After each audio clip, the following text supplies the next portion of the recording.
منزه. فقال يا فاطمة ائتيني بالكساء اليماني فأتيني به فأتيته بالكساء اليماني فأتيته به وصرت أنظر إليه وإذا وجهه يتلى كأنه الأسود في ليلة تمامه وكماله.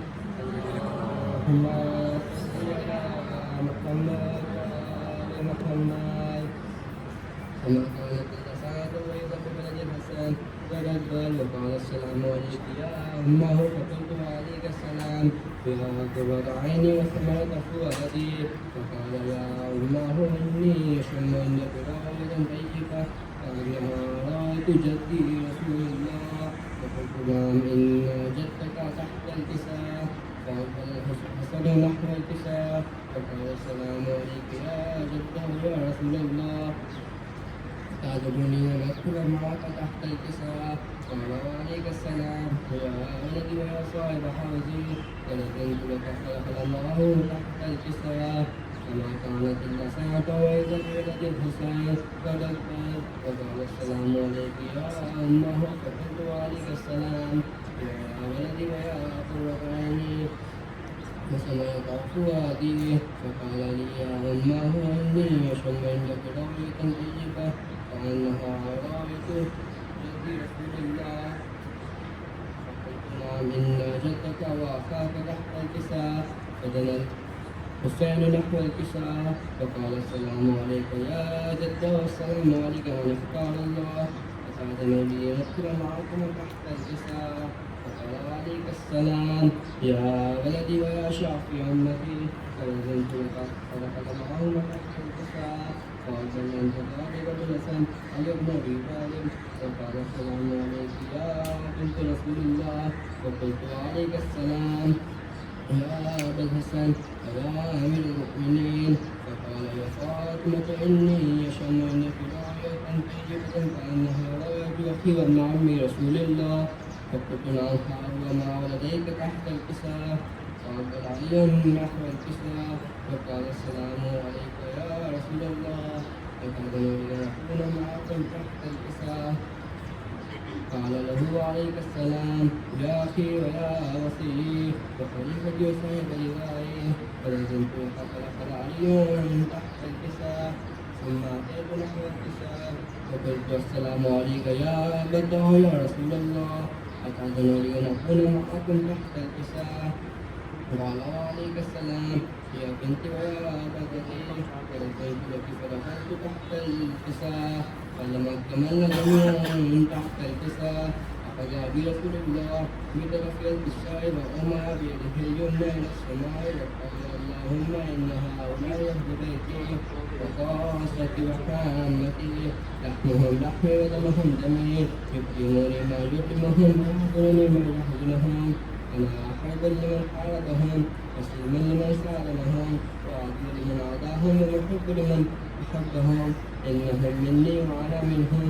أي سيئاتك وبركاتك ورحمتك وغفرانك ورضوانك علي وعليهم فأذهبن من الرجس وطهرهم تطهيرا. اللهم صل على محمد وآل محمد. وقال الله عز وجل الملائكة يا سكان السماوات إني ما خلقت سماء مبنية ولا أرض مدهية ولا قمرا منيرا ولا شمسا مضيا ولا فلكا يدور ولا بحرا يجري ولا فلك يسري إلا في محبة هؤلاء الخمسة الذين هم تحت الكساء. وقال الأمين جبرائيل يا ربي ومن تحت الكساء. وقال عز وجل وأهل بيت النبوة ومعدن الرسالة من فاطمة وأبو وآله وبنوها.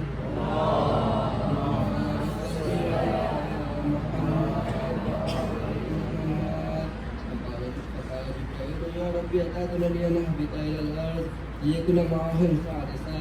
فقال له نعم فأذنت لك فهبط الأمين جبرائيل. وقال السلام عليك يا رسول الله عليه وعليه السلام وأخصك بالتحية والإكرام وأقول لك وعزة وجلالي إني ما خلقت سماء مبنية ولا أرض مدهية ولا قمرا منيرا ولا شمسا مضيا ولا فلكا يدور ولا بحرا يجري ولا فلك يسري إلا ليجدكم محبتكم وقد أذن لي أن أدخل معكم فهل تأذن لي يا رسول الله؟ فقال رسول الله وعليك السلام يا أمير وحي الله إنه نام فلزمت لك فنزل جبريل معنا تحت الكساء فقال ليبن الله قد أوحى إليكم يقول إنما يريد الله ليذهب عنكم الرجس أهل البيت ويطهركم تطهيرا.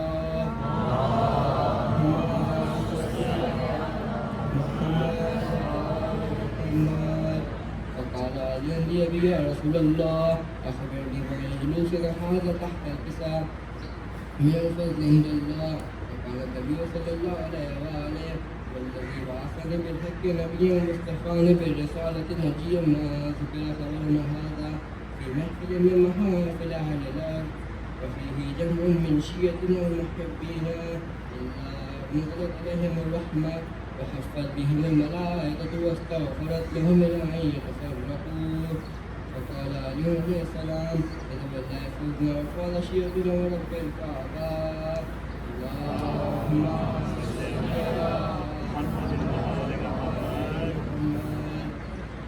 فقال برسول الله صلى الله عليه وآله يا علي والذي بعثني بالحق نبيا واصطفاني بالرسالة نجيا ما ذكر خبر هذا في محفل من محافل أهل الأرض وفيه جمع من شيعتنا ومحبينا وفيهم مهموم إلا أخرج الله هما ولا مهموم إلا وكشف الله غما ولا طالب حاجة إلا وقضى الله حاجته.